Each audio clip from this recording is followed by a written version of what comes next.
Me silencié sin querer a mí misma. Vale, pues comenzamos de nuevo. Os daba la bienvenida, os agradecía la participación y os explicaba a los que os sumáis a este tipo de webinars por primera vez que son píldoras que llevamos desarrollando desde que se inició el estado de alarma para tratar de informar y asesorar a las empresas con respecto a las distintas medidas que hay que adoptar para luchar frente a la COVID-19.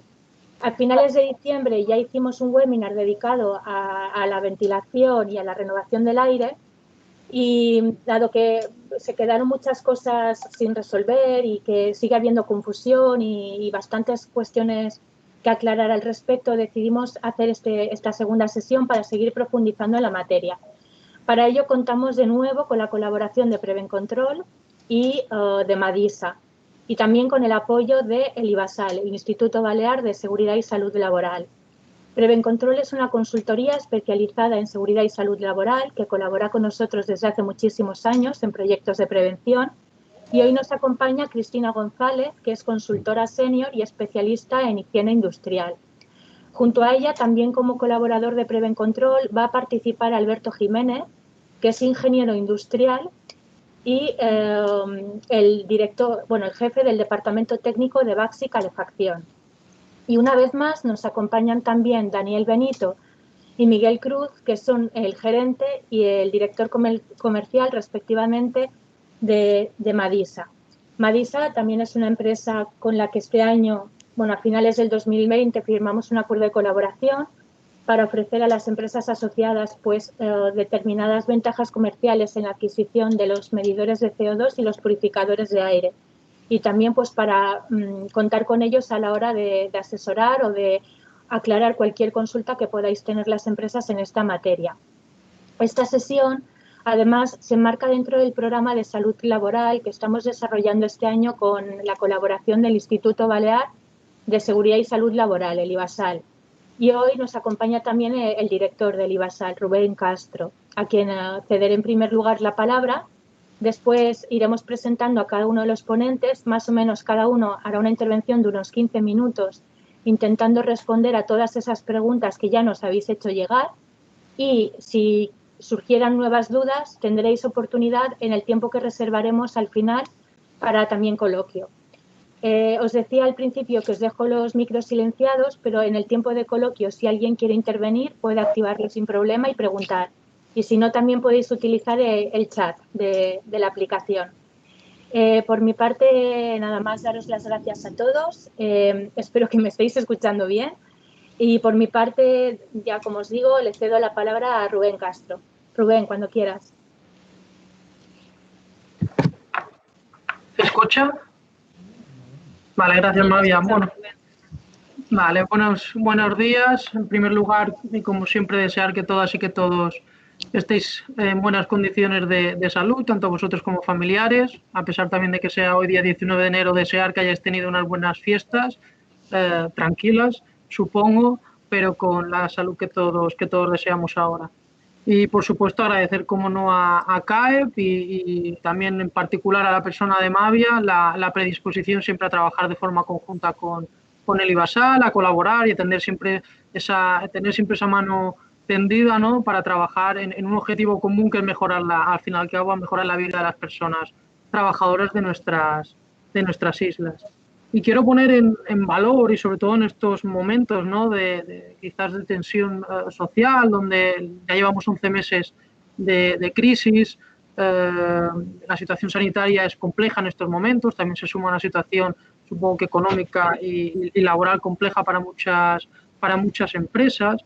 Y digo poner en valor el trabajo de las organizaciones sindicales y de las asociaciones empresariales. El otro día tuvimos una reunión, los agentes sociales, para elaborar el próximo, el plan anual 2021 del IBASAL, y hice mención a unas declaraciones del doctor Sebastián Crespí, que decía que los centros de trabajo de Baleares, o que la incidencia de contagios en los centros de trabajo de Baleares había sido la menor de toda España, ¿no? Y eso no es sino fruto del gran trabajo que se ha realizado por parte de todas las empresas, por parte de todas las personas trabajadoras, pero también evidentemente, de ese trabajo de las organizaciones sindicales, de las asociaciones empresariales, en asesoramiento, en información y en estar en el día a día de cada una de las empresas, ¿no? Que sé que CAEP además no ha dejado de hacerlo y me había estado, como se suele decir, ¿no? 24/7 durante todos estos meses de la pandemia. Y además este trabajo, que también lo comenté en la reunión, que me sentí bastante cómodo con todas las organizaciones porque lo hemos abordado desde el diálogo, desde el acuerdo y desde el consenso. Es cierto que hemos tenido pues, discrepancias técnicas y de criterios sobre qué se debe definir como contacto estrecho o no. Las primeras reuniones sobre si era necesario aplicar el Real Decreto 664/1997 a todas y cada una de las profesiones.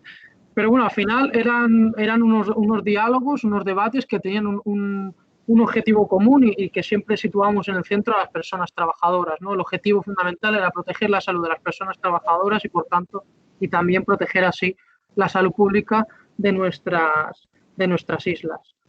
Esta jornada trata un tema que yo creo que es de rabiosa actualidad desde hace unos meses. El hecho de que sea la segunda quiere decir que la primera tuvo un gran éxito y seguro que esta no me cabe duda que volverá a tener el mismo éxito que la primera y se abordarán pues, cuestiones como podemos ver estos últimos días en prensa de poner sobre la mesa qué ocurre, ¿no? con las bajas temperaturas, la necesidad de contar con una ventilación natural que prima, las medidas sanitarias o las medidas que aparecen en el Real Decreto de lugares de trabajo. Bueno, yo supongo que serán cuestiones que saldrán en el debate y que son bastante interesantes. Por nuestra parte, y desde el IBASAL y por parte del Gobierno, insistir en la necesidad de contar con espacios de trabajo bien ventilados, con una ventilación adecuada que garantice la salud de nuestras personas trabajadoras, pero también la salud de los usuarios de los distintos servicios que se prestan. Insistir también en la idea de que esa ventilación será necesaria cuando poco a poco vayamos retomando ciertas actividades económicas que ahora mismo permanecen suspendidas por razón de la situación sanitaria. Por tanto, no nos quedemos con la situación actual, sino que hay que pensar a futuro. Y por mi parte, nada más, desear que disfrutéis de la jornada y dar nuevamente la enhorabuena y las gracias a CAEP. Muchas gracias, Rubén. Gracias a ti por todo el apoyo. Bien, pues entramos ya de lleno, si os parece, y tiene en primer lugar la palabra Cristina González. Como os decía, es consultora senior de Prevencontrol, ingeniera química, máster en prevención de riesgos laborales y especializada en higiene industrial. Cristina, cuando quieras. Gracias.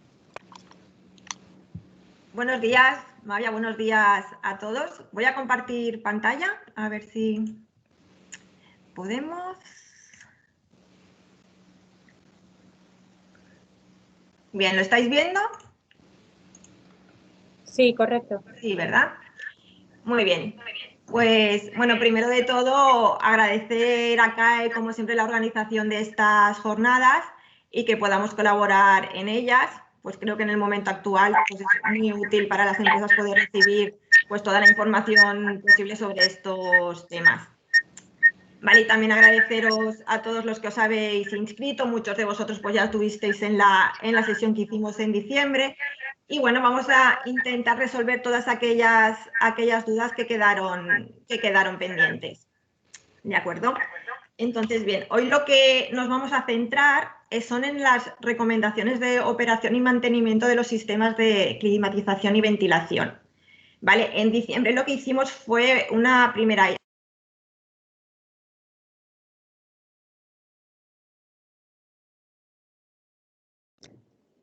Cristina, creo que no se te escucha.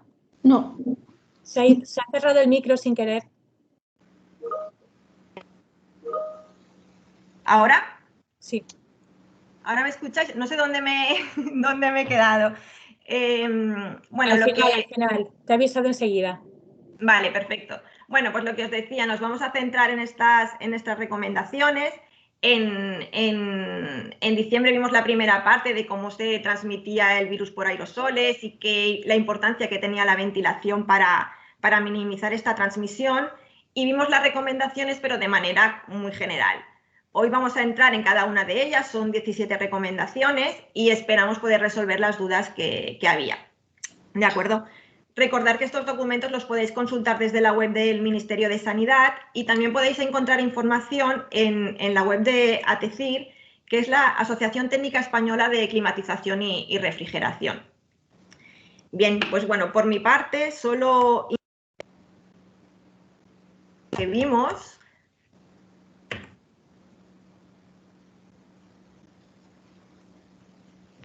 Has cerrado micro otra vez, Cristina, me parece.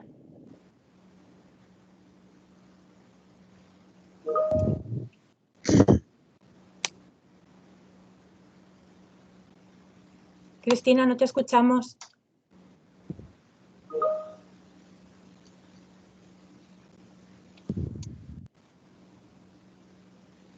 Cristina, no sé si me oyes, pero ahora. No sé otra vez. No lo sé no sé por qué si intento pasar, no sé si entonces se corta. Es que Cristina, con la barra espaciadora se pone el micro. Vale, no estoy tocando nada en principio, no lo sé. Bueno, lo que os decía, solo incidir en algunos conceptos básicos de la transmisión por aerosoles. Recordar que son partículas de diferente tamaño que van a permanecer en el ambiente, ¿vale? Las partículas más pequeñas pues permanecerán durante más tiempo. Teníamos las partículas balísticas, que se llaman por su trayectoria, que son aquellas que no llegan a más de metro y medio, ¿vale? Y son las que generamos pues al hablar, al toser. Para estas partículas teníamos las medidas de protección como la mascarilla, la distancia social y la higiene, ¿de acuerdo? Además, pues también generamos aerosoles, que son las partículas más pequeñas, que van a permanecer en el ambiente y por lo tanto van a poder también penetrar en nuestras vías respiratorias. ¿Vale? Hay evidencias que el virus es viable en estas partículas, así que podrá llegar a nuestras vías respiratorias y causarnos la enfermedad. ¿Vale? En este sentido, creo que había alguna duda sobre qué relación tenía esto con la concentración de CO2 que tenemos en nuestro ambiente. No hay una relación directa que nos pueda decir si tengo esta concentración de CO2, tengo posibilidad de que haya contagios o no. Son cosas diferentes, ¿vale? Pensar que el CO2 es estable en el tiempo. Si nosotros tenemos una estancia que no ventilamos, esa concentración de CO2 va a estar allí de manera permanente, ¿vale? En cambio, los aerosoles con el tiempo se van a degradar. Por lo tanto, llegará un momento en que la concentración de CO2 será la que hubiera, pero ya no tendremos estos aerosoles y que si ha habido alguna persona contagiada, pues pudieran contener estos virus. ¿Vale? Entonces, la concentración de CO2 nos va a indicar si la estancia está bien o mal ventilada, pero no tiene una relación directa con la capacidad de contagio que haya en ese espacio. ¿De acuerdo? Vale. ¿Recordáis el ejemplo que puse sobre un estudio de un brote en un restaurante? Pues bueno, lo recordamos en un momento y luego miramos qué medidas habría que haber utilizado aquí. Pues bien, teníamos una persona infectada, que era la persona de color morado, y a partir del estudio de casos se vio que teníamos pues unas personas contagiadas en la misma mesa y personas contagiadas en las mesas adyacentes. En el resto del restaurante no hubo más contagios. Bien, el contagio de las personas de la misma mesa pues se puede explicar a partir de las gotas que generamos. Claro, estamos comiendo, no llevamos mascarilla, a partir de estas gotas más grandes, ¿vale? En cambio, el contagio en el resto de mesas solo se explica a partir de la generación de los aerosoles que podía producir esta persona, que fueron conducidos o arrastrados por las corrientes de aire que generaba el sistema de climatización. Había una recirculación, no había buena ventilación y a partir de aquí se pudieron generar pues estos contagios, ¿vale? Porque se estudiaron, bueno, se miraron las cámaras y todo, no hubo contacto directo entre las diferentes personas, así que se pudo explicar por el tema de los aerosoles. Vale, entonces, a partir de las medidas generales que vimos en diciembre, ¿qué podríamos haber hecho aquí para evitar este brote? ¿Vale? Pues mira, podríamos, por ejemplo, ¿no?, abrir ventanas, incluso si causa incomodidad por calor o frío. Es uno de los temas que hablaremos luego. Si podemos abrir ventanas y abrir puertas y que haya ventilación cruzada, pues mucho mejor, ¿no? Que haya corriente de aire que renueve pues toda nuestra estancia interior. ¿Vale? ¿Qué más podemos hacer? Por ejemplo, evitar poner la música de fondo alta, ¿no? Porque cuando hay un ambiente ruidoso, nosotros pues, vamos a tener que hablar más alto para poder entendernos, y cuando hablamos más alto generamos pues más gotas generamos. Así que es mejor intentar tener pues ambientes más silenciosos, ¿vale? Evidentemente pues evitaremos la recirculación del mismo aire siempre que sea posible, y si no es suficiente pues utilizaremos el filtrado de aire. ¿Qué más podríamos hacer? Pues, por ejemplo, controlar el aforo y también controlar las distancias que hay entre las mesas, ¿vale? A menos aforo, pues podemos tener las mesas más separadas, y también podremos tener a los mismos comensales pues con una distancia superior en la misma mesa. Y siempre que sea posible, pues trasladar nuestra actividad al exterior. Con todo esto, pues podríamos saber, seguramente se hubiera disminuido esta transmisión por aerosoles y podríamos haber evitado el brote de este ejemplo del restaurante. Bien, y para finalizar, pues solo comentar, pues como siempre, que normalmente vamos a tener que tomar diferentes medidas complementarias para eliminar estos aerosoles. Con una única medida no vamos a tener suficiente. ¿Y cuáles serían las estrategias a seguir? Pues primero, actuar sobre el foco, ¿no? En la fuente del bioaerosol, pues utilizaremos protección personal. Las máscaras hay que seguir utilizándolas, como siempre, pues bien ajustadas y utilizándolas según las recomendaciones de los fabricantes. El tema de los aseos, que también lo vimos. Controlar la tasa de ocupación de nuestros lugares, ¿vale? Y evitar la recirculación del aire. Cuando tenemos esto, actuaremos sobre la ventilación, ¿no? sobre nuestro ambiente, en cuanto a la ventilación mecánica y natural que podamos tener. Si con esto no es suficiente, lo que haremos será pasar a la filtración del bioaerosol, a la retención, pues mediante filtros EPA, etcétera, ¿vale? Además, también tendremos que controlar los flujos de aire que tengamos, la posición y distancia de las personas, los flujos entre personas, ¿vale? Y finalmente también podríamos utilizar la inactivación de los patógenos. Bien, con todo esto, pues ahora daré paso a mi compañero Alberto Jiménez, que lo que hará es pues, explicaros todas estas medidas pues, de una manera mucho más específica. ¿De acuerdo? Muchas gracias a todos y bueno, quedo a disposición en el turno de preguntas para cualquier duda que pueda surgir. Gracias. Muy bien, buenos días. Muchas gracias, Cristina. Supongo que estáis viendo ya mi pantalla y me estáis escuchando. Si no, decírmelo para que lo sepa. Bueno, básicamente lo acaba de contar Cristina. Alberto, ha vuelto a pasar lo mismo, el micrófono.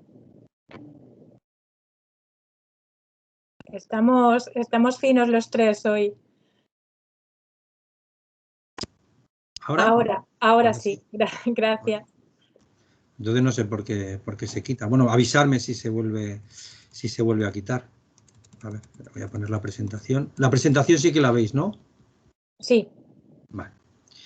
Mira, pues lo que decía Cristina era que, bueno, pues efectivamente hay una serie de estrategias que nos van a servir para minimizar el riesgo que tenemos de contagio por esta vía, por la vía de los aerosoles dentro de los locales y los interiores de los edificios.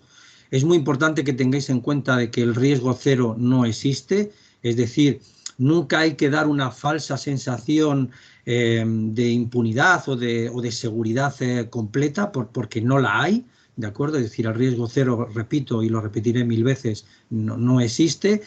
Por lo tanto, tenemos que intentar implementar todas las medidas posibles Seguramente no todas estas estrategias hay que atacarlas directamente. Sin duda las primeras son las más importantes, pero repito que la idea que hay que transmitir finalmente es que no existe una zona o un local con riesgo cero, ¿de acuerdo?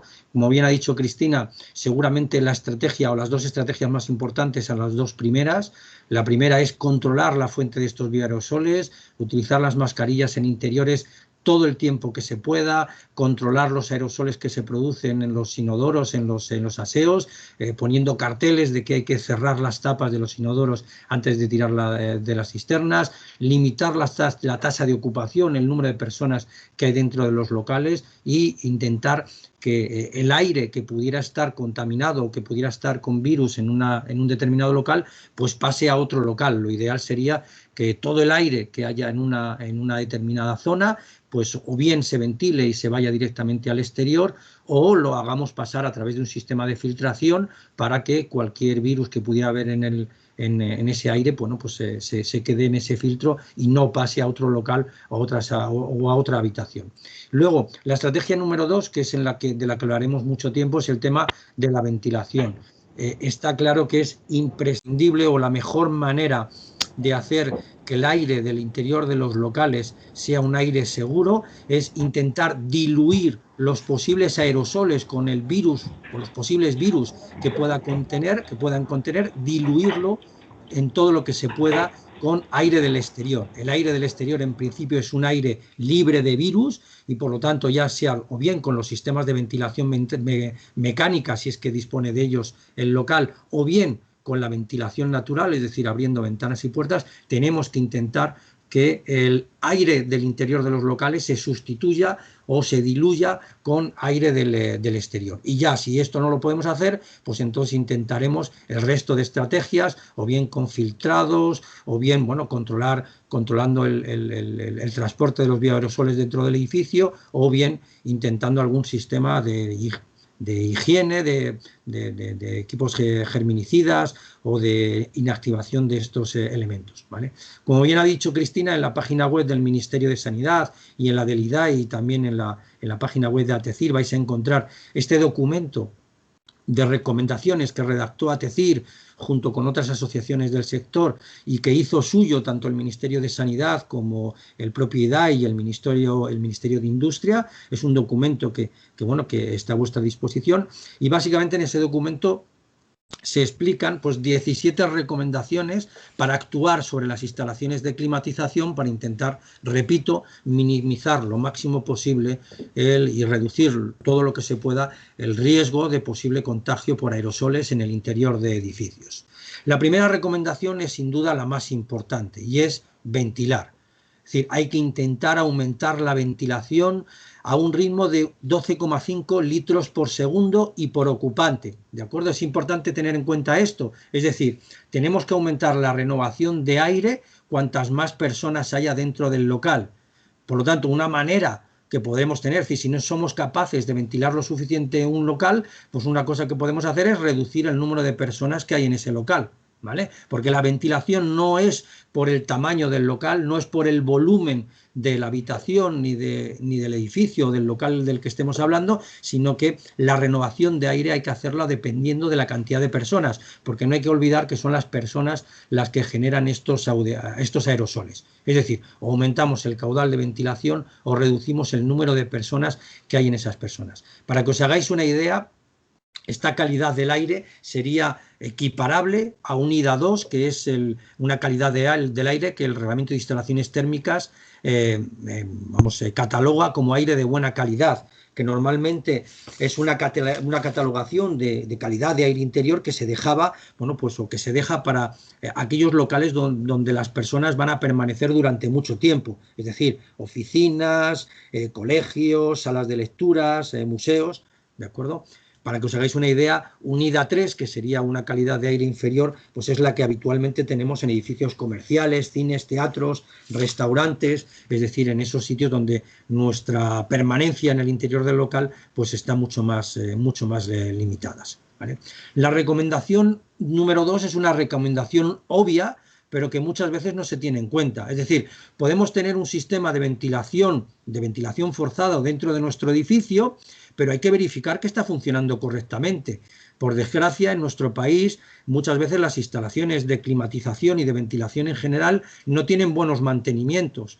Obviamente, dadas las circunstancias y dada la crisis sanitaria que tenemos entre manos, si sabemos, como sabemos, que la ventilación es crucial para evitar los contagios en los interiores, tenemos que verificar que realmente estas instalaciones de ventilación están funcionando. Hay que comprobar que no hay filtros sucios, que no hay compuertas cerradas, que no hay conductos que se han cancelado por alguna obra que se hizo en algún momento. Es decir, hay que verificar que realmente la instalación de ventilación forzada, si es que la hay, está funcionando correctamente.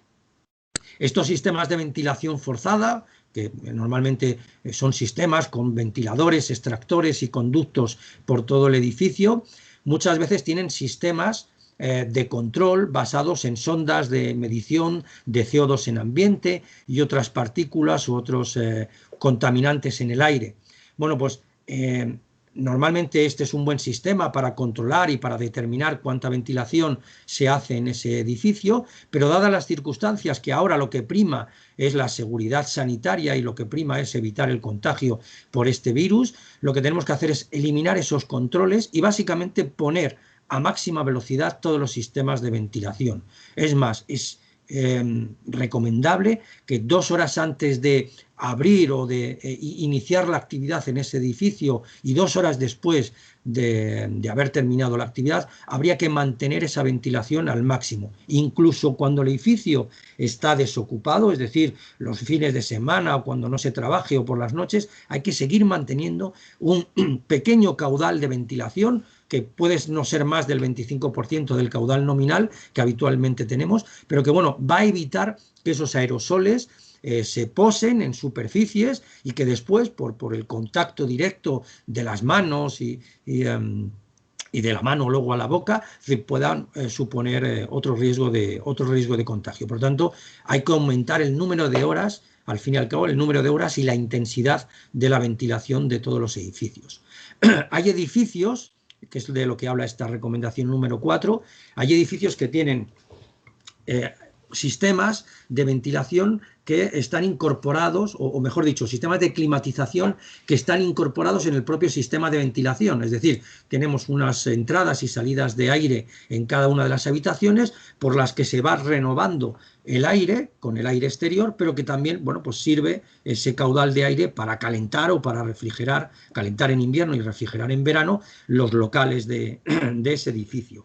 Esos sistemas de ventilación que aunan las dos cosas, climatización y ventilación, normalmente lo que hacen es mueven mucho volumen de aire para calentar o para refrigerar y a ese volumen de aire le van incorporando una pequeña cantidad de aire limpio que proviene del exterior, que normalmente, bueno, pues se va controlando, se va regulando dependiendo de la tasa de ocupación del edificio. Bueno, pues dadas estas circunstancias de crisis sanitaria, lo recomendable es abrir al máximo esas entradas de aire exterior, es decir, hay que intentar que todo el aire o la mayor parte del aire que se pueda, de todo ese caudal de aire que sirve para climatizar y ventilar al mismo tiempo, sea continuamente aire nuevo, ¿de acuerdo? Con el objetivo final, al fin y al cabo, de intentar que se diluya con aire de la calle la mayor cantidad posible de aerosoles con posibles contaminantes en el interior del edificio. ¿Vale?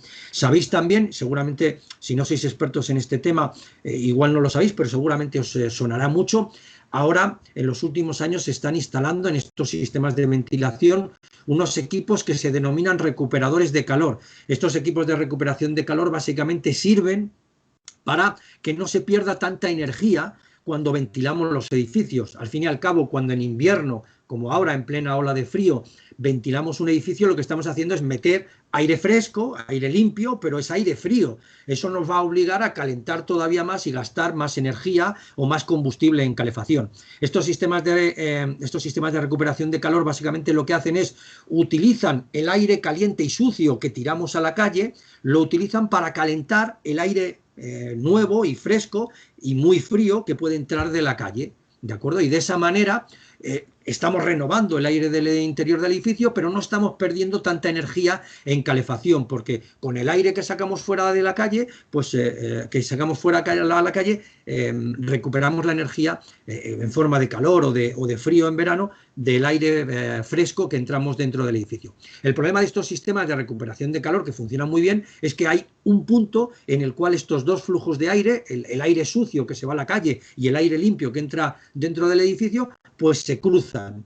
En principio no tienen por qué intercambiar volumen, es decir, están en contacto térmicamente, se intercambian calor, pero no debería mezclarse el aire de salida de aire sucio a la calle con el aire frío o fresco que pueda entrar en el interior de la vivienda. Bueno, pues hay que comprobar que realmente estos intercambiadores no están comunicados, no están estropeados y permiten ese intercambio, porque entonces lo que estaríamos haciendo sería, en vez de sacar el aire sucio a la calle, lo estaríamos de alguna manera recuperando y volviendo a meter dentro del edificio, con el consiguiente peligro de que algunos aerosoles con virus puedan volver a entrar en el edificio. Por tanto, hay que intentar verificar que estos recuperados de calor no están comunicados, no tienen intercambio de aire entre un flujo y el otro, y además, si se puede, bueno, pues intentar, si vemos que es sospechoso de que haya algún intercambio de aire, pues anular ese recuperador de calor, aunque sea a costa de perder eficiencia.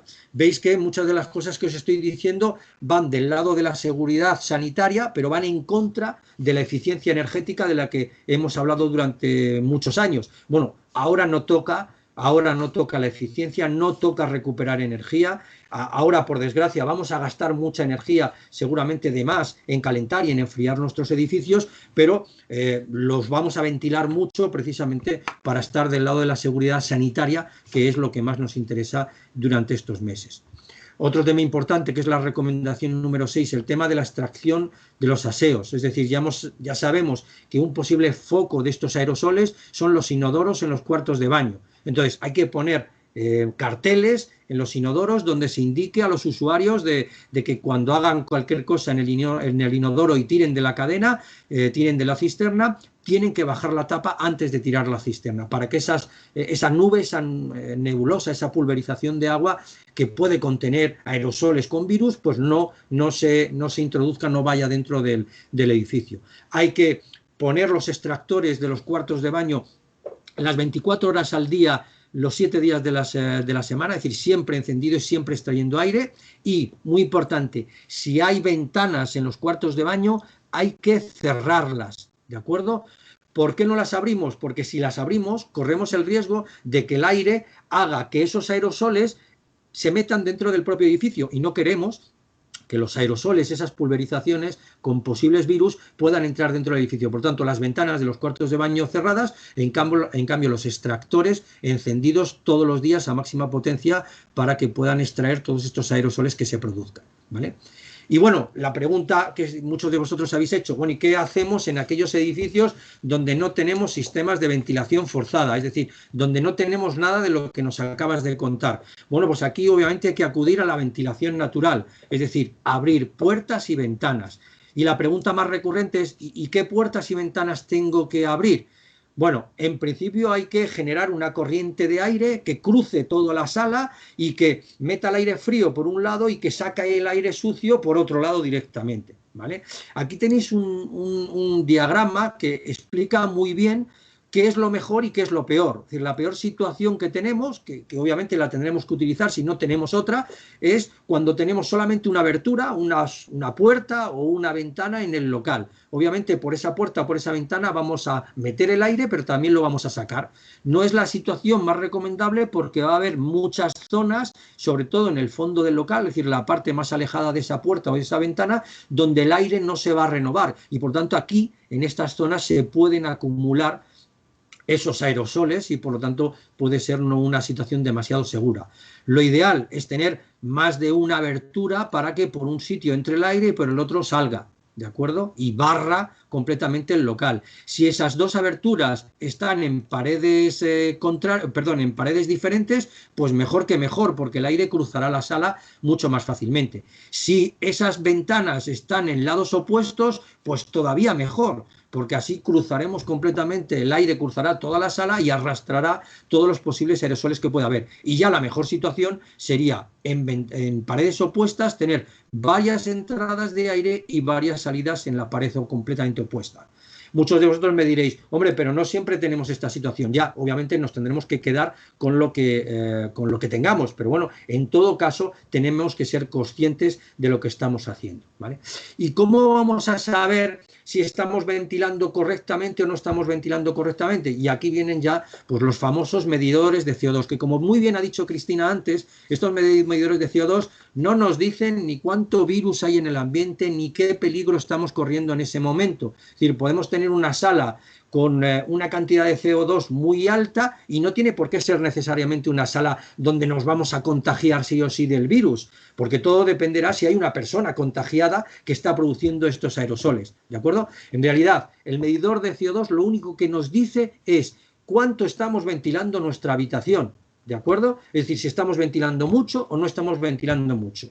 Cosas interesantes e importantes que hay que saber de los medidores de CO2 y de cómo utilizarlos. Primero, el aire de la calle tiene normalmente ya un nivel determinado de CO2. Ese nivel de CO2 está entre 400 y 450 ppm, ¿vale? Me diréis, ¿y cómo lo sabemos? Pues obviamente lo primero que tenéis que hacer si compráis un medidor de CO2 es iros a la calle y hacer mediciones y no siempre a la misma hora y no siempre en el mismo sitio, es decir, intentar hacer varias mediciones en la calle para saber cuál es vuestro nivel base, ¿de acuerdo? Es decir, cuál es el nivel de CO2 que tiene el aire de la calle, ¿vale? Obviamente no vais a poder bajar, si lo que hacemos es ventilar el local con aire que ya tiene este nivel de CO2, obviamente no vamos a poder bajar el nivel de CO2 del interior del local por debajo de estos niveles, ¿de acuerdo? Por tanto, siempre tendremos que ver cuánto se incrementa sobre ese nivel base.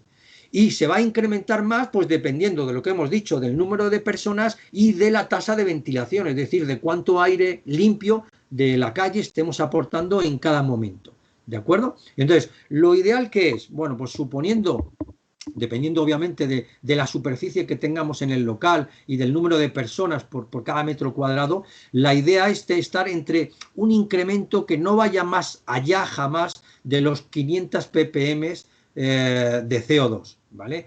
La recomendación, pues la recomendación es estar en la zona de seguridad, es decir, estar en valores por debajo de 350, 300, es decir, esos son valores de incremento de CO2, es decir, repito, esto es incrementar sobre el nivel que tenemos en la calle. Si en la calle tenemos 400, pues obviamente si incrementamos 350 ppm estaríamos leyendo en nuestro medidor de CO2 750. ¿De acuerdo? Entonces, tenemos que controlar y mantener ese nivel que sea un incremento no superior, pues entre 300 y 500 ppm por encima de lo que tenemos en la calle. En el momento que superamos esos niveles de 500, 550 ppm con respecto a lo que hay en la calle, obviamente tenemos que hacer algo. O tenemos que ventilar más, abrir más ventanas o eliminar gente, es decir, quitar gente que hay en el interior del local. ¿Vale? Fijaros que todo esto de la ventilación va en contra de mantener las temperaturas y las humedades relativas que nos recomienda el propio reglamento de instalaciones térmicas.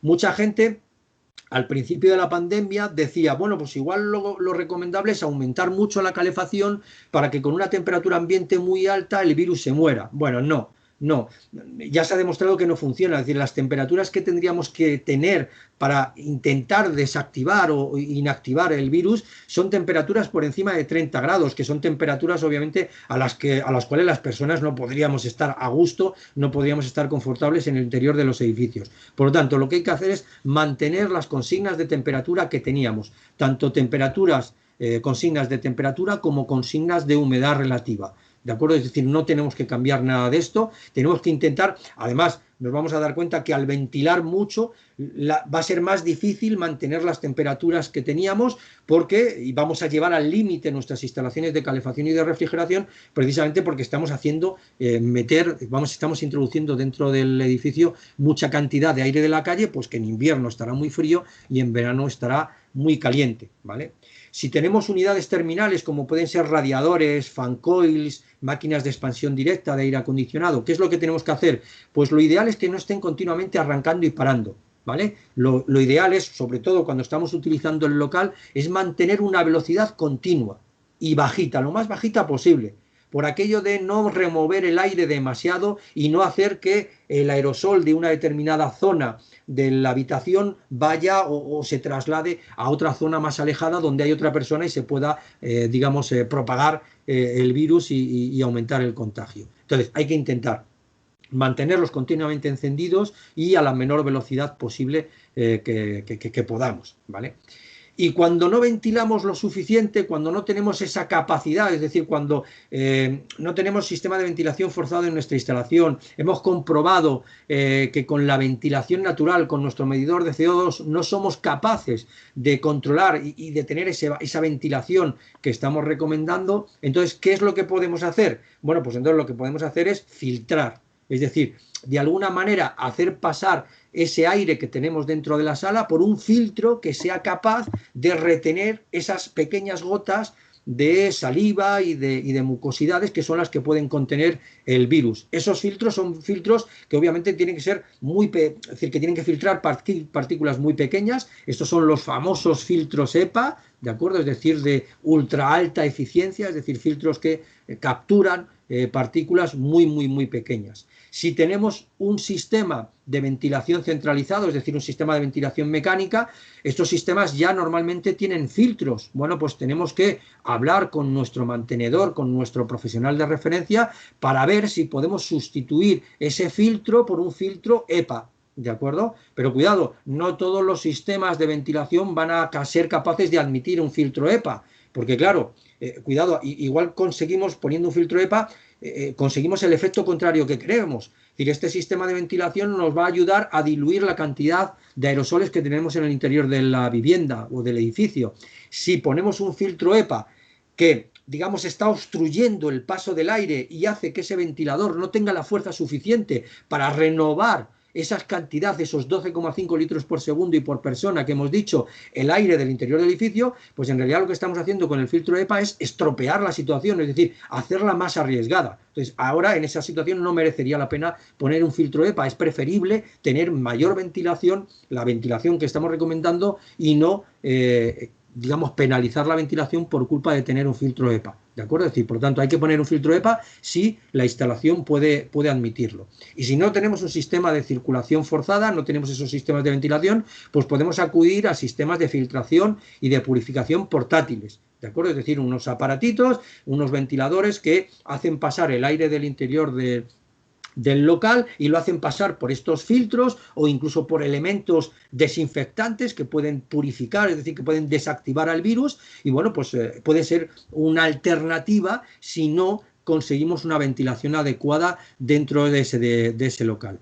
Tengo que deciros sobre este tipo de equipos, primero, que os aseguráis que son equipos realmente certificados, es decir, que realmente son filtros EPA, porque en estos últimos meses, como os podéis imaginar y lo habréis visto en televisión, se han vendido todo tipo de equipos que no son ni por asomo filtros EPA, ¿de acuerdo?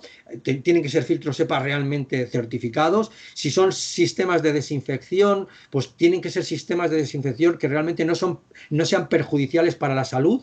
Por ejemplo, se ha hablado mucho del ozono. El ozono efectivamente es un buen desinfectante, es decir, lo podemos utilizar para desinfectar habitaciones, locales, pero siempre y cuando no haya personas en el interior, porque el ozono es muy peligroso para el sistema respiratorio humano, es decir, es muy peligroso para las personas. No podemos desinfectar habitaciones donde haya personas con ozono, ¿de acuerdo? Entonces, aquí mi recomendación es que os pongáis en manos de profesionales, que os dejéis asesorar por profesionales y que, bueno, pues os recomienden equipos que realmente cumplan con lo que dicen que cumplen, tanto bien sean filtros EPA o bien sean sistemas de desinfección, que obviamente no tienen que ser perjudiciales para la salud. Y con respecto a ¿Cuántas veces? ¿Cuál es el tamaño de estos equipos? Lo que recomienda todo el mundo es que al menos los cambios de aire, es decir, que cada hora pase todo el volumen de aire de la sala, y aquí ya sí que estamos hablando de volumen de aire de la sala y no de personas, sino volumen de aire de la sala.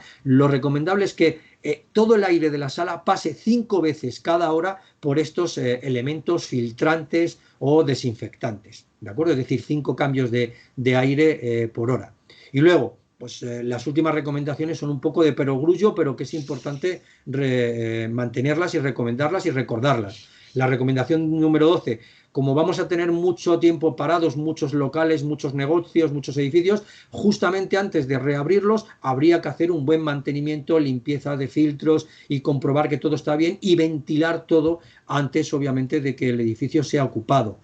No hace falta limpiar los conductos. Si hemos seguido todas las recomendaciones que hemos hecho, sobre todo todo el tema de ventilar y diluir los patógenos, los aerosoles, realmente no va a ser necesaria una limpieza de los conductos de los sistemas de ventilación. Lo que sí que va a hacer falta es revisar y limpiar los filtros de aire. Repito, no sirve de nada tener un sistema de ventilación forzada si no sabemos si realmente funciona o tenemos todos los filtros obstruidos. ¿De acuerdo? También habrá que revisar los sistemas de climatización, de calefacción y de refrigeración, porque también tienen filtros que hay que limpiar, ¿de acuerdo?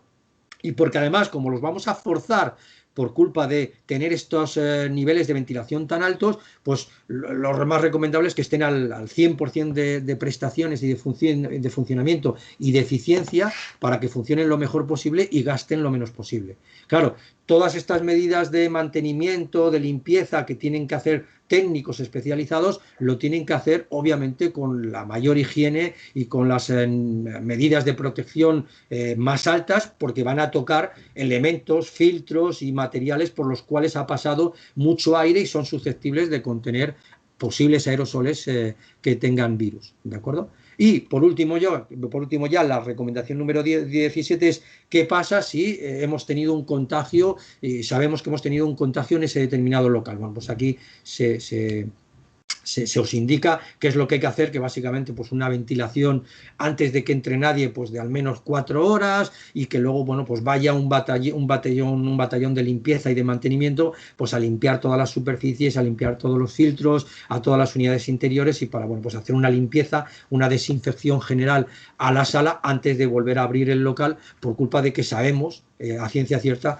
que ha habido una persona contagiada en este local. ¿De acuerdo? Y sin más, espero no haberme pasado demasiado del tiempo, aunque creo que sí. No sé si, bueno, luego haréis alguna pregunta, cualquier cosa, pues aquí me tenéis, ¿de acuerdo? Perfecto, Alberto. Muchísimas gracias. Qué importante todo lo que nos has explicado.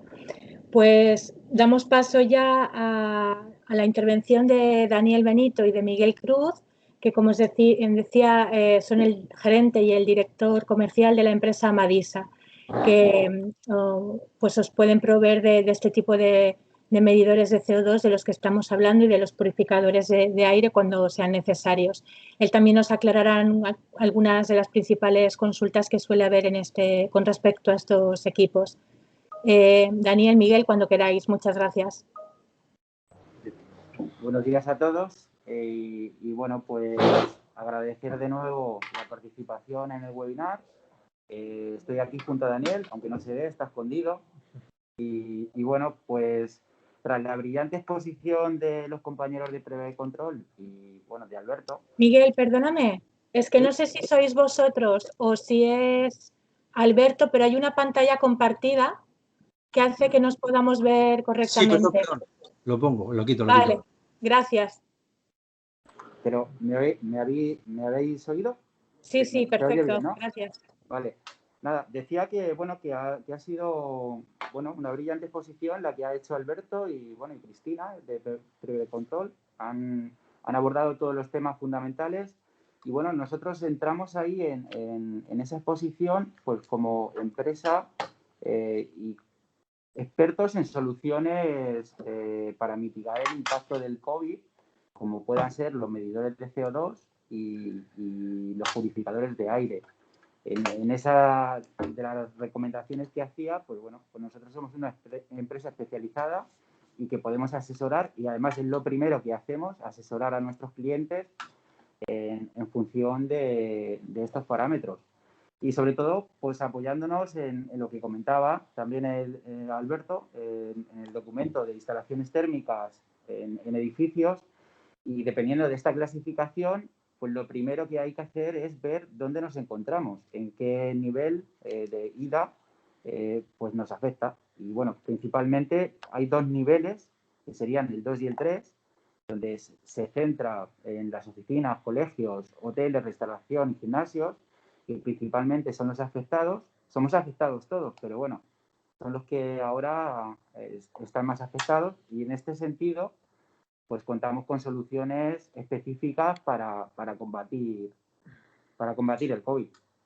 Dicho esto, no me quiero alargar mucho más en la explicación, simplemente haría una pequeña síntesis entre lo que es un medidor de CO2, bueno, la principal diferencia entre un medidor de CO2 y un purificador de aire, que bueno, ya lo ha explicado Alberto, pero bueno, simplemente indicar que un medidor es un sistema métrico que nos aporta datos de los niveles de CO2, obviamente, en una estancia, además de la temperatura y de la humedad. Y nos sirve pues como sistema de alerta para actuar en consecuencia, para ver cómo está esta estancia, y si no estamos en un estado óptimo, pues obviamente, como decía Alberto, ventilación. Es la clave, ventilación, sí o sí. Y bueno, dicho esto, además de la ventilación, pues hay sistemas que ayudan a obtener este estado óptimo, que son los purificadores de aire. Con ellos, sobre todo por el sistema que tiene de filtrado, que tienen hasta tres sistemas de seguridad, pues blindaríamos, un poco entre comillas, esta palabra, porque el COVID es difícil de combatir y de extinguir, sobre todo, pues combatiríamos muy bien o en un porcentaje muy alto los efectos del virus. Entonces, ahí entran en juego los purificadores de aire.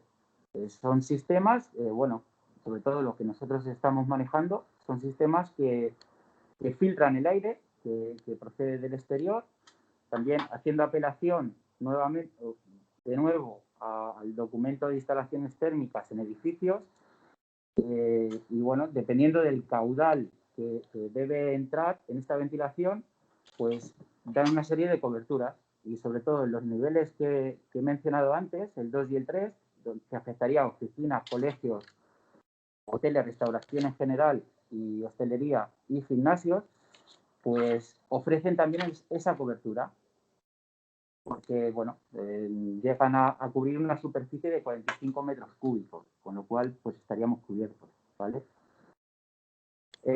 Dicho esto, pasaríamos, si os parece bien, a la batería de preguntas, que hay unas cuantas, y al final es lo que dentro de los oyentes, pues bueno, les interesará más que vayamos a concretar. Así que si os parece bien, pues empiezo con la batería de preguntas. La primera, se establece que ¿cuánto puede costar un nuevo sistema de renovación de aire para el COVID? Bueno, esto depende de las necesidades. Volvemos otra vez al documento de instalaciones térmicas. Tendremos que mirar el nivel de clasificación en el que estamos, y dependiendo del nivel en el que estemos, pues tenemos que mirar una solución u otra. Y sobre todo la superficie a cubrir, el número de personas que cohabitan en esta superficie. Al final son muchos factores los que intervienen, y bueno, pues dependiendo de esto puede oscilar su precio entre 400 y 1.800 euros aproximadamente. ¿Se puede modificar el existente? Sí, previa valoración técnica de un experto, pues como bien apuntaba Alberto, porque en un sistema de refrigeración o de ventilación artificial, pues hay que ver si poniendo un filtro EPA lo que estamos haciendo es positivo o es negativo. Y bueno, ver de qué manera se puede poner ese filtro EPA y que no sea contraproducente. Y bueno, pues si tiene costes de mantenimiento o hasta cuándo hay que tener este tipo de soluciones, pues bueno, costes de mantenimiento, obviamente, cuanto mayor sea el mantenimiento de estos sistemas, más óptimo será su capacidad de trabajo y más seguros estaremos. Entonces, pues, tiene un coste de mantenimiento, obviamente. Establecer una cuantía, pues dependerá. ¿Y hasta cuándo hay que tenerlo? Pues la pandemia esperemos que finalice algún día, sí, pero bueno, al final son sistemas que complementan los existentes y garantizan un estado de salud más óptimo. Yo los tendría para siempre, obviamente, es la respuesta. La segunda pregunta, a la hora de realizar mediciones de calidad del aire, puntos en los que se debería medir: zona de trabajadores, cerca de salidas del aire, alguna de las zonas más, por si hay puntos o bolsas de aire donde no se producen renovaciones. Bueno, pues según se establece, el medidor habría que ponerlo en un punto neutral, por así decirlo. Es decir, si lo ponemos justo donde está el split del aire que le está dando directamente, y pues si el sistema de filtrado o es deficiente este split, obviamente está arrojando partículas tóxicas continuamente sobre el medidor de CO2 y la medición no va a ser real. Por eso decimos un punto neutral, un punto que pueda estar lo más céntrico posible y nos aporte datos lo más reales posibles. Como decía Alberto también, hacer una medición en el exterior y contrastar luego estos datos. Doy paso a la siguiente pregunta y voy a dejar hablar un poco a Dani porque yo ya me he calentado. Me gustaría saber, para los pequeños establecimientos tal y como restaurantes y agroturismos, lo primero, saber si hay alguna legislación que obligue a tener algún aparato y después saber de qué manera nos ampara y nos protege el tenerlo y cuál sería el coste para 12 habitaciones y zonas comunes. Bueno, en la actualidad, bueno, la normativa lo que sí que obliga es a que a partir del 1 de febrero, pues bares y restaurantes, hoteles en las zonas comunes, ya sean los bares y restaurantes de los propios hoteles, sí que tienen que tener estos medidores de CO2, ¿vale? A una vista accesible para el público y que lo puedan ver. De una forma sencilla, que no esté escondido debajo de la barra, y sí que va a ser obligatorio, ¿vale? Esto es lo que van a poner, y sobre todo en las zonas bueno, ya te digo, en los restaurantes sí, y en los hoteles en las zonas comunes, en la recepción, en los restaurantes y bueno, si tienen un sitio de copas o el restaurante. Básicamente ahí. ¿Qué más preguntas había? Ponía otra de las cosas que nos suelen preguntar es el tema de aquellos locales que no tienen posibilidad de apertura. Si no hay una renovación de aire a través de un sistema artificial, es difícil ventilar, la calidad del aire será mala. O tenemos un sistema de renovación de aire o se complica, ¿vale? Entonces, es importante, ya te digo, en cada uno de los casos, pues estudiar qué es lo que se tiene que poner. No basta con poner un medidor de CO2 y un purificador de aire.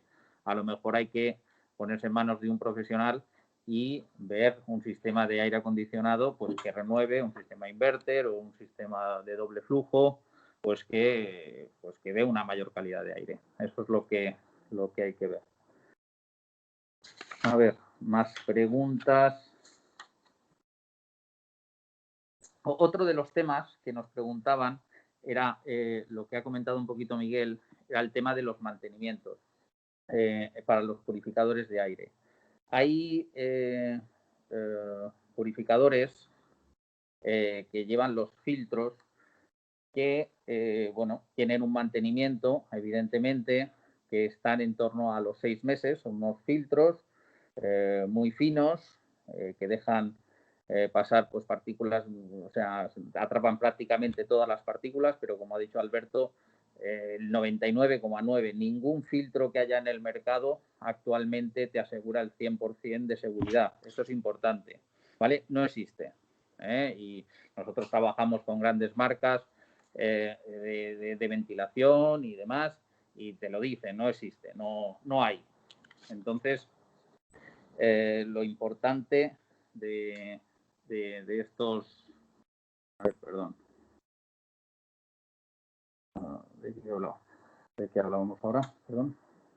Sí, bueno, estabas hablando del mantenimiento. De los mantenimientos, sí. Después están los filtros, perdón,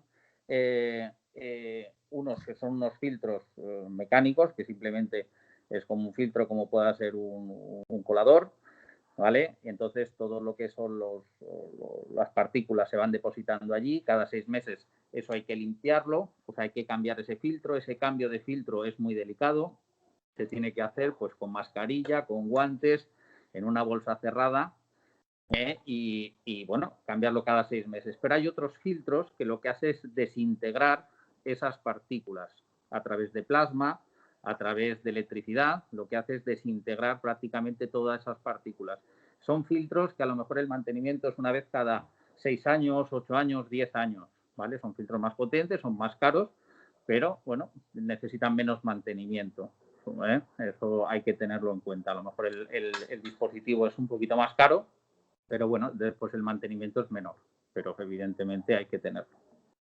¿Más preguntas que quieras comentar? Bueno, sí. Otra de las preguntas es, Sanidad nos pide 800 partículas por millón en el interior, pero en el exterior ya está a 600. ¿Cómo solucionar?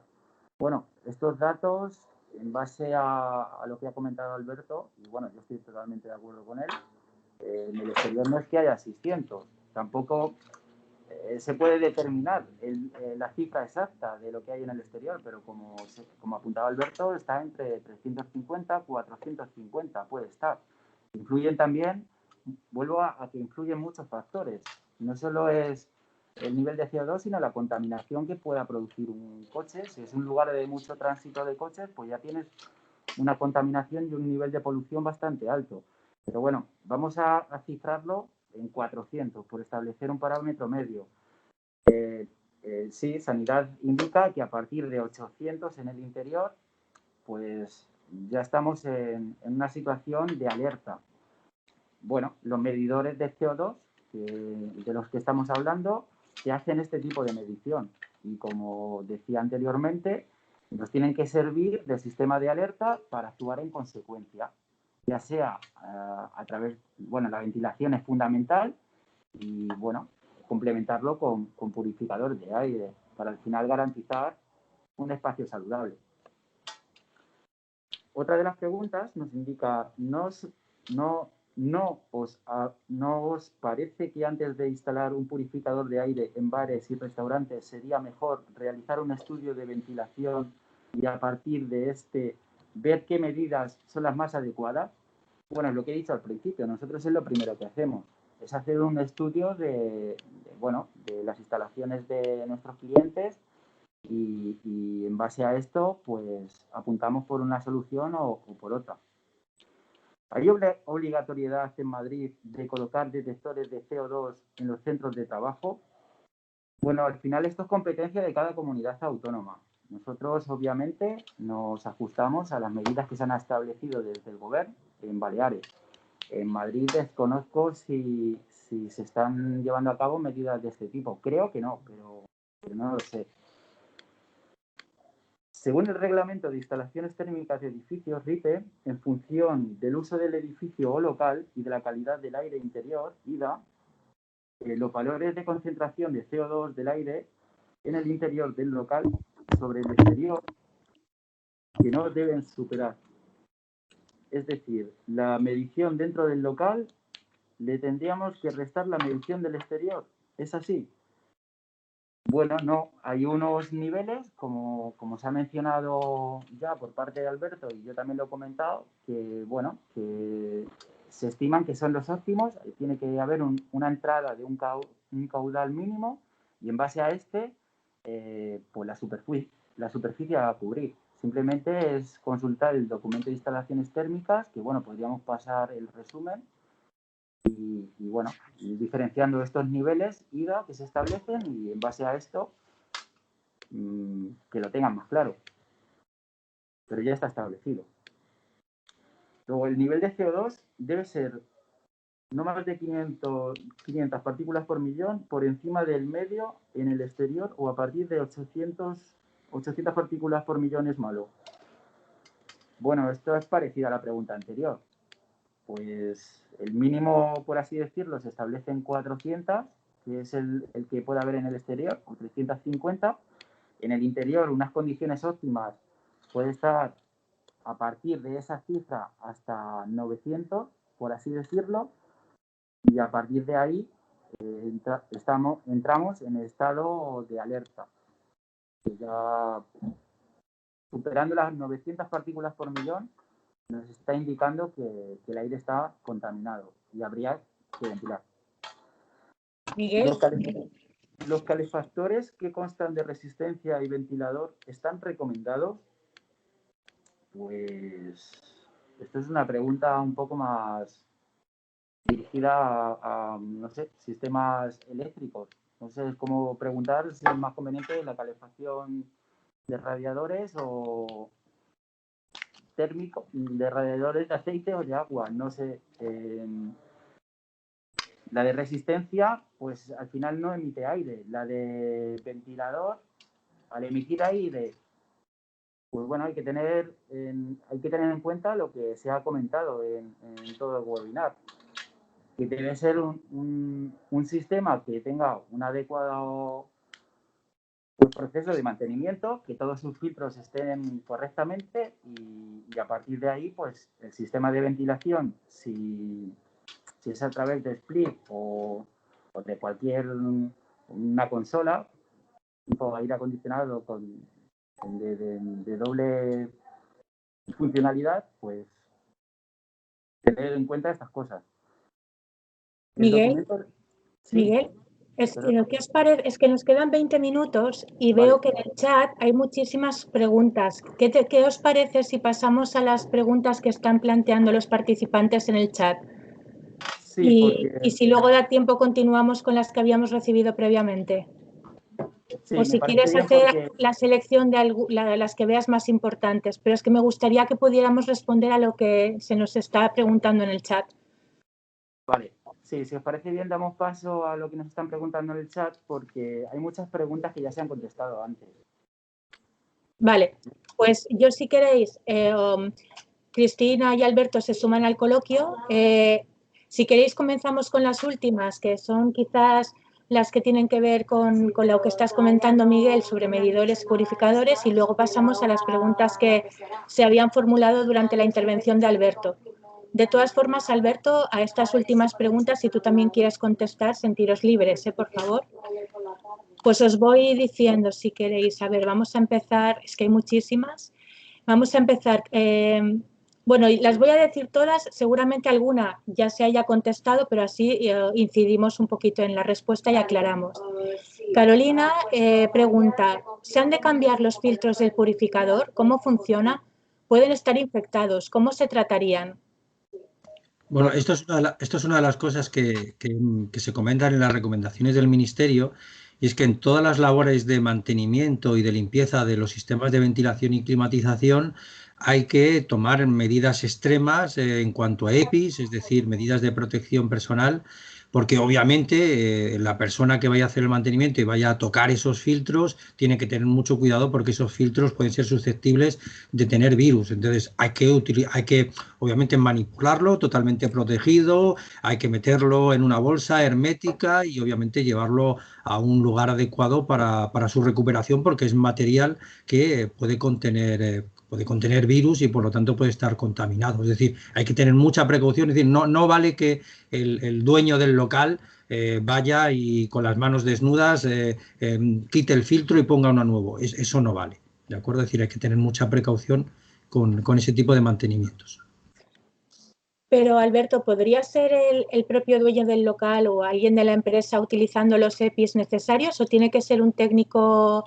Bueno, no hay ninguna cualificación obligatoria, es decir, no hay ningún personal que obligatoriamente tenga que tener una cualificación para hacer estas operaciones, pero quien las haga, ya sea el propietario del local o ya sea el responsable de mantenimiento de la instalación, lo que tiene que tomar es las medidas de precaución sanitarias adecuadas, porque lo que está tocando es un material biológico que puede tener, igual no tiene nada, pero igual sí que tiene contaminante, y por lo tanto hay que ponerse siempre del lado de la seguridad, del lado de que aquello puede contener virus, y por lo tanto hay que manipularlo con total cuidado, ¿vale? Pero no hay nadie, Claro. no hay una cualificación que esté autorizada, ningún personal que esté autorizado específicamente para hacer esto. Está claro. Miguel, te pregunta Javier si por encima de los 45 metros cuadrados tenéis algún equipo purificador para Sí. superficies de más de 45. Sí. Bueno, O sea, purificadores hay desde 45, que son los estándar y los más básicos, nosotros trabajamos, o sea, podemos, al tratar, nosotros trabajamos con fabricantes de sistemas de aire acondicionados pues a nivel mundial, y entonces lo que hacemos, lo que ya sí es para espacios mucho más grandes, se hacen estudios, a lo mejor con 1 o con 2 es suficiente, pero hay sistemas para edificios enteros, ¿vale? Entonces el abanico es muy amplio, por eso es que hay que estudiar en cada caso si con 1 o 2 sistemas pequeñitos es suficiente, o ya hay que meter un equipo profesional para dar cobertura a un edificio. El abanico es muy amplio. Vale, hay un par de preguntas en relación con la obligatoriedad de instalar los equipos de purificación. Nos preguntan si tenemos buena ventilación en el local. ¿Es suficiente la ventilación natural? ¿Hay algún tipo de obligación o se trata de recomendaciones? Yo creo que más o menos ha quedado claro con lo que habéis explicado, pero si queréis puntualizar algo más. Bueno, la obligatoriedad es referente sobre todo al medidor de CO2 a partir del 1 de febrero, en el que los clientes, si la ventilación natural es suficiente, porque estamos en un establecimiento que es abierto o semiabierto y en el que hay mucha ventilación natural, el medidor de CO2, las indicaciones siempre serán buenas, siempre serán de una calidad del aire óptima. Mientras si es un establecimiento cerrado que entorpece la ventilación natural, pues evidentemente sí que se requerirán sistemas de purificación, eso es obvio. Sí, pero bueno, dejamos claro que a día de hoy, que esto no significa que no pueda cambiar, pero a día de hoy, por normativa de la comunidad autónoma, únicamente se exigen o se exigirán los medidores de CO2 a los bares, restaurantes, cafeterías en cuanto puedan abrir. El resto, pues ya serían las medidas que sea oportuno adoptar en cada caso. Efectivamente. Os preguntan también, bueno, esto sobre la legislación balear ha quedado claro, yo creo. Preguntan hasta qué tamaño de partículas retienen los filtros. Normalmente los filtros SEPA pueden retener partículas por debajo de 1 micra, incluso partículas de 0,3 y 0,5 micras, ¿de acuerdo? Sí que es cierto que el virus es más pequeño todavía, pero claro, hay que tener en cuenta que el virus no viaja solo, es decir, el virus siempre va dentro de una gota de mucosa, una gota de líquido, de agua, de saliva, ¿de acuerdo? De manera que, bueno, en principio estos filtros se ha demostrado que retienen bueno, pues hasta un nivel muy, muy alto, casi todas esas partículas que pueden contener los virus, ¿de acuerdo? Andrés insiste con la pregunta en relación a si medimos fuera una concentración de 450 ppm, en el interior, a partir de 450, que son los del exterior, más 400 adicionales, ¿deberíamos tomar medidas? ¿Eso está regulado de esta manera? Sí, ¿O es exigible? Entiendo que quiere preguntar si es exigible. Bueno, a ver, lo que es importante, que igual hay un poco, es decir, no ha quedado del todo claro, no lo hemos explicado lo suficientemente bien. Lo que hay que tener en cuenta es que la medición de CO2 es una medida indirecta de la ventilación, es decir, lo que desearíamos saber es si nuestro local está correctamente ventilado o no. Es Es decir, si tenemos esos 12,5 litros por segundo y por persona, que es lo que se recomienda tener para evitar posibles contagios de COVID dentro de los locales. Como esta medición es muy complicada, por no decir imposible de hacer, utilizamos este sistema de medida indirecta a través del CO2. Es decir, como las personas cuando hablamos, al mismo tiempo que lanzamos esos aerosoles, también estamos generando CO2, pues el hecho de medir CO2 en un determinado local nos determina cuántos aerosoles se han podido generar.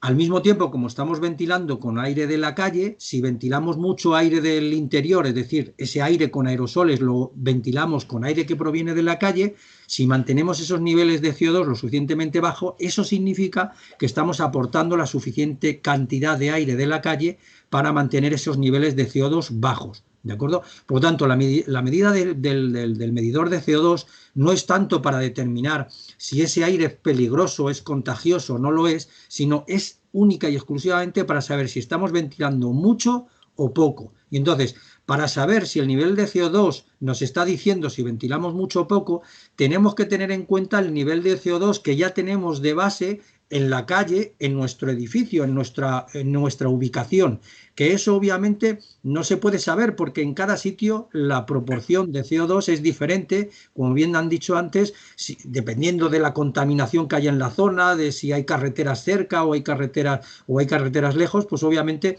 el nivel de CO2 que hay en la calle va a ser diferente en cada sitio. Y por tanto, tenemos que pensar que si somos capaces de tener el mismo nivel de CO2 dentro que fuera, eso significa que tenemos una ventilación increíble, es decir, que estamos casi como si estuviéramos en la calle, ¿vale? Por tanto, todo lo que sea incrementar el nivel de CO2 con respecto al que hay en la calle, eso significa que estamos ventilando, pero se está acumulando aerosoles dentro del local.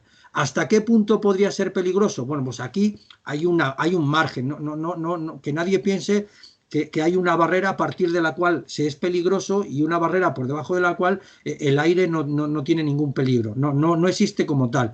Hay una franja que está entre las 300 ppm de incremento y 500 ppm de incremento, ¿vale? Es decir, sobre la base de unas 400 ppm en la calle, que es lo que habitualmente hay. En casi todas las ciudades tenemos entre 400, 450 ppm en la calle, ¿vale? Si estamos en plena naturaleza, pues a lo mejor tendremos 300, pero lo normal es estar entre 400. Por lo tanto, si incrementamos sobre esos 400, pues hasta los 700, es decir, 300 ppm, bueno, pues significa que ya estamos llegando al nivel de ventilación, es decir, ya estamos en el límite de no estar ventilando todo lo que deberíamos, ¿vale? Si llegamos hasta 800, pues ahí lo que estaba diciéndonos es que estamos todavía un poquito peor, y si llegamos a 900, pues un poco todavía peor, ¿de acuerdo? Pero no significa que 900 ppm sea un nivel de CO2 peligroso. De hecho, habitualmente en un restaurante, hasta ahora, sin este problema del COVID, si uno iba con un detector de CO2, seguramente mediría niveles de 1500 y 2000 ppm de CO2, fácilmente cuando está el ambiente muy cargado. Y eso no es peligroso en sí mismo.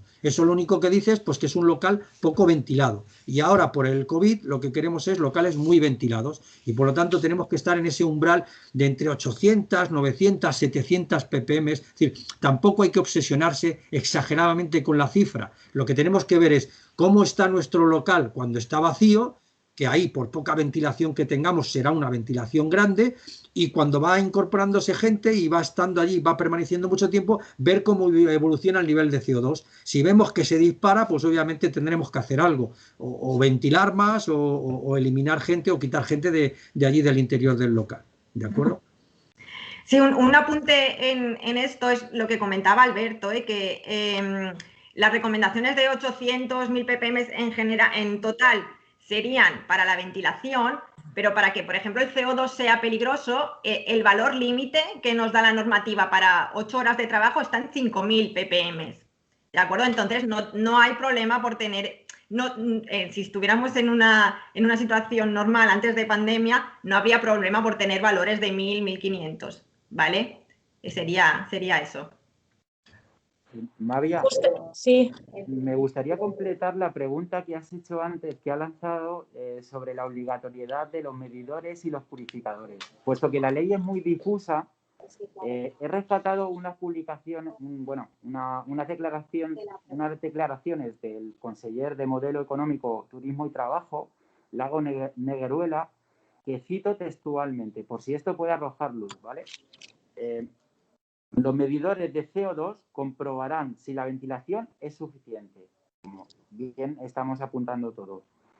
Si no lo es, Baleares obligará a los locales a instalar purificadores de aire. Si no disponen de ellos, el gobierno lanzará una línea de ayudas para financiarlos.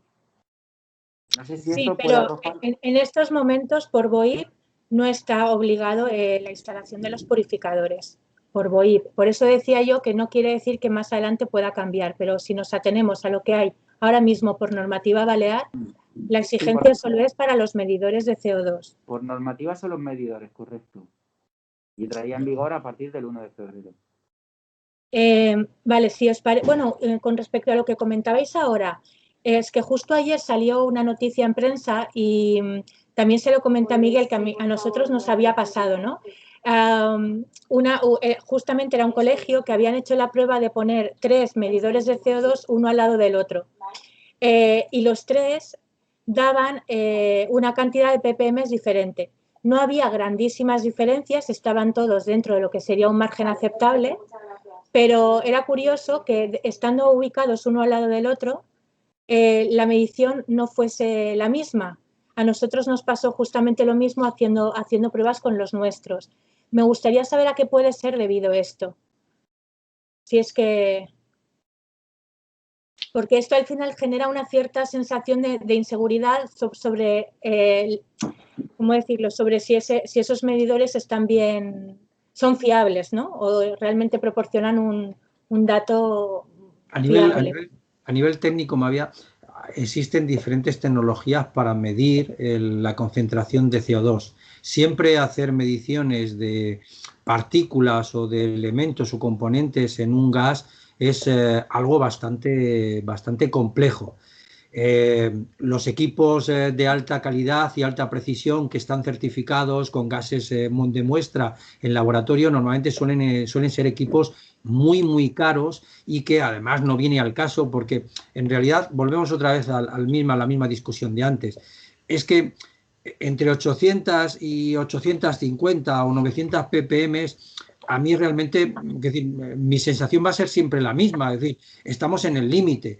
Cuando yo vea que aquello empieza a crecer 1000, 1100, 1200, 1300, 1400, ahí es cuando de repente empezaré a entrar en pánico y a decir, tenemos que hacer algo porque aquí se está concentrando demasiados aerosoles. Pero la cosa no va a ir de que el medidor mida 850, 860, 870 ppm. Es decir, no hay que tampoco, hay que intentar comprar medidores de CO2 que tengan su funcionamiento corroborado, contrastado, es decir, no comprar equipos chinos por AliExpress que uno no sabe de dónde vienen ni si van a medir bien, pero tampoco gastarse un dineral en un medidor con precisión, que además normalmente los medidores de gases, y eso seguramente vosotros lo sabéis mejor que yo, tienen que estar calibrados, es decir, pueden salir de fábrica perfectos, con la tecnología perfecta, pero como no se calibren en un laboratorio, realmente no dan una medida de precisión. Entonces, ¿hace falta esto? No, yo diría que no. Es decir, estamos, repito una vez más, que lo que estamos intentando hacer con los medidores de CO2 es ver el nivel de ventilación que tenemos en los locales. De hecho, seguramente si pones el medidor de CO2 en diferentes sitios, obtendrás mediciones diferentes, ¿de acuerdo? Por lo tanto, ¿es importante saber si son 850 o 860? Pues no, realmente no. Perfecto, muchas gracias. Bueno, apuramos un poquito que se nos acerca el cierre. ¿Hay alguna pregunta muy específica? Dicen, en dormitorios de guardia de sanitarios, ¿cuáles son los valores de CO2 para tomar medidas? Si se durmiese con mascarilla y se guardara distancia personal, ¿sería adecuado? No sé si a preguntas tan concretas queréis contestar o... Bueno, a ver, es que volvemos otra vez a lo mismo. Es decir, es que en realidad lo que estamos midiendo con el nivel de CO2 no es en sí mismo lo peligroso que pueda ser el CO2, que como bien ha dicho Cristina, para que sea peligroso estaríamos hablando de concentraciones brutales, ¿vale? Lo que estamos hablando es si está la habitación bien o mal ventilada. A ver, si es una habitación donde hay un solo sanitario, pues ¿qué más da cómo esté ventilado? Si solamente hay una persona, él a sí mismo, si ya está contagiado, no se va a contagiar. Si tenemos 2 personas durmiendo allí, lo ideal sería que tuviéramos la ventilación suficiente para que los aerosoles que van produciendo cuando se duerme, cuando está durmiendo 2 personas, pues obviamente pues esos aerosoles se diluyan con el aire exterior y no supongan un peligro el uno para el otro. Si duermen con mascarilla, obviamente todo lo que podamos tener mascarillas en el interior de los edificios va del lado de la seguridad. Es decir, cuanto más controlemos el origen, la fuente de los aerosoles, pues muchísimo mejor. Pero eso no lo vamos a detectar en los medidores de CO2. ¿De acuerdo? Entonces, dices, una cosa puede eliminar a la otra. Si pongo el medidor de CO2, no hace falta llevar mascarilla. Pues yo diría que no, hay que hacer las 2 cosas. Repito, Exacto. Bajo la idea de que no vamos a tener nunca una situación de riesgo cero, cuantas más medidas adoptemos al mismo tiempo, estaremos más cerca del riesgo mínimo, no cero, pero sí mínimo. Entonces, bueno, si tenemos un medidor de CO2, intentaremos que no se medir para que asegurar una buena ventilación, pero si podemos utilizar mascarilla, pues también mejor todavía. Sí, de hecho, no olvidemos que el uso de la mascarilla es obligatorio. Y al final lo que es importante es la acumulación de todas esas medidas. Cuantas más medidas adoptemos, más podremos luchar frente a la COVID-19. Bueno, yo creo que es que estoy viendo el chat, creo que más o menos hemos ido respondiendo a casi todo, si no a todo. Seguramente tendréis muchísimas más preguntas, pero como os decía en el chat yo antes, os compartiremos por correo electrónico, porque tenemos todos los emails de todos los que os habéis inscrito, pues os enviaremos tanto la grabación de la sesión de hoy como la grabación de la primera sesión que se hizo con Prevent Control y con Madisa el día 21 de diciembre. Y también las presentaciones en PowerPoint de los ponentes. Y también os facilitaremos sus datos de contacto, porque de hecho, Alberto, sé que alguien quiere contactar contigo. Entonces, si os parece, os ponemos los datos de contacto de todos, por si alguno desea contactar, pues que los tengáis, ¿de acuerdo? Y, por supuesto, recordaros que desde CAEP estamos a vuestra disposición para ofreceros el asesoramiento que podáis necesitar. En función de la materia, contamos con alianzas. Para el tema de los medidores la tenemos con Madisa. Para otros temas relacionados con el COVID la tenemos aparte de con Prevent Control, con Biolínea. Es decir, que si tenéis cualquier cuestión que plantear, no dudéis en transmitírnosla, que nosotros buscaremos a nuestros aliados para ofreceros el mejor asesoramiento. Y por mi parte no me queda más que daros las gracias a los 4 por vuestra intervención, por la claridad de vuestras exposiciones, y creo que hemos podido resolver bastantes dudas, porque son temas que la verdad generan mucha confusión o tenemos la información malentendida en muchos aspectos, y creo que hoy pues hemos avanzado bastante en esta materia. Por mi parte, lo dicho, nada más, gracias y hasta la próxima. Muchas gracias a todos. Muchas gracias a todos. Gracias, Mavia. Hasta pronto, cuidaros mucho. Hombre, sí que existen los convenios.